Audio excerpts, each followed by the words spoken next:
अवकाळी पावसामुळे विदर्भ नदीला आलेल्या पुरात एक चारचाकी वाहून गेल्याची घटना यवतमाळच्या झरी तालुक्यातून समोर आली आहे. झरी तालुक्यातील शिंदीवाडोना ते कायर मार्गावर ही घटना घडली.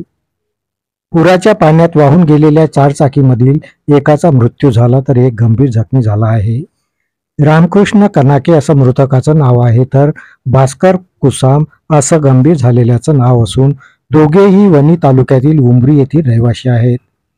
अपघातग्रस्त वाहन हे कायरकडे जात असताना विदर्भ नदीच्या पुलावरील पाण्याचा अंदाज न आल्याने ही दुर्घटना घडली. घटनास्थळावर शिरपूर आणि मुकुटबंद पोलिसांचे पथक पोहोचले व पुरात वाहून गेलेल्यांचा शोध सुरू केला. यावेळी काही अंतरावर रामकृष्ण कनाके यांचा मृतदेह आढळून आला, तर भास्कर कुसाम याला बाहेर काढण्यात आले. पोलिसांनी घटनेची नोंद घेत पुढील तपास जारी केला आहे.